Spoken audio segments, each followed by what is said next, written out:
here, you sense the spirit, you sense that spirit of the weekend. Rest is near, you know, some time of rest, the busy time days are here. You run through the busy days, Friday, Saturday, you still be busy. Sunday, there'll be some rest, just, some rest, depending on the country that you are in.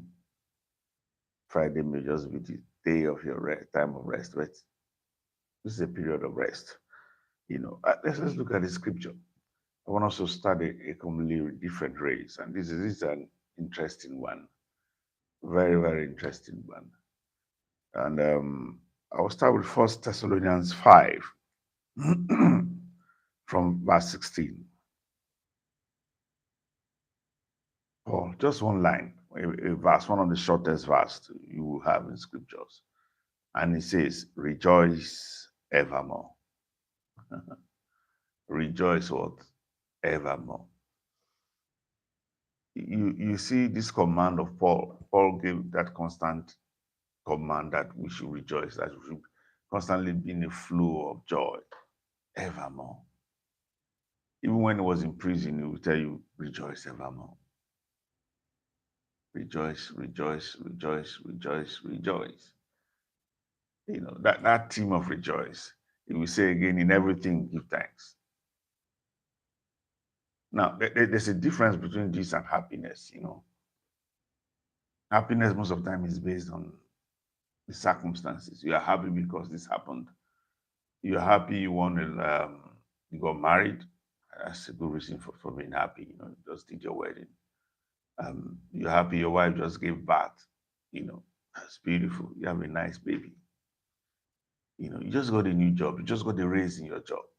You're happy because one of those things happens. But joy is not conditional. Regardless,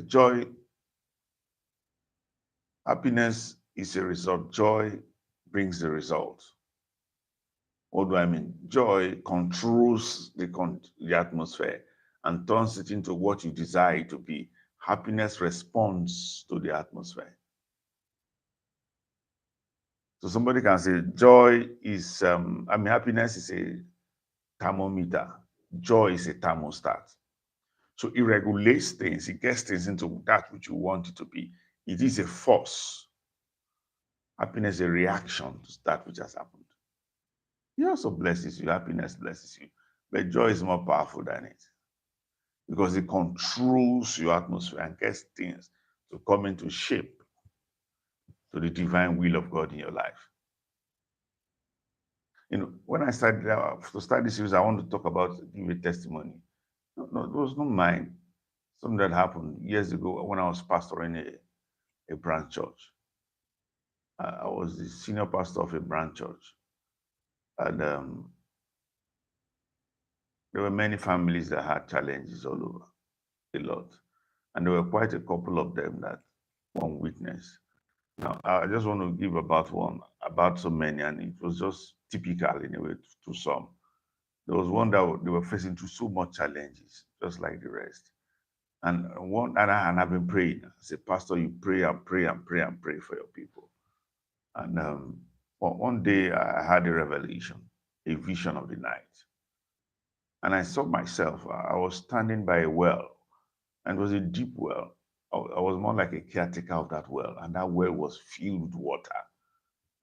And I was standing by the well, and I noticed that a lot of people were coming to draw water from that well. They will come draw water, they will come draw water. So I was just standing by that well as a caretaker. But this particular couple were also facing challenges, and I looked at them, and I noticed there was a fire burning in front of them. A literal fire was burning in front of them. But I knew within myself what they needed was just one draw from that water, and they will quench that fire. But they didn't assess that the well was close to them. But they didn't they were just looking at the fire, and they were getting upset at the fire, but they didn't go to draw water. And you discover that that's basically what happens to a lot of us. We don't understand the force of joy. We don't know what joy can do in our lives. So we look at our circumstances and we get locked up in our circumstances. And our circumstances begin to control every single thing in our lives. No door, no access to freedom. So the circumstances begin to repeat itself like a vicious circle. It becomes a vicious circle of failure. Why? Because we have not yet assessed what it will take to give us the victory. Paul said, rejoice what? Evermore. As you proceed during your weekend, rejoice. Rejoice. If there's anything you need to rejoice, is one major fact. Your Father is on the throne.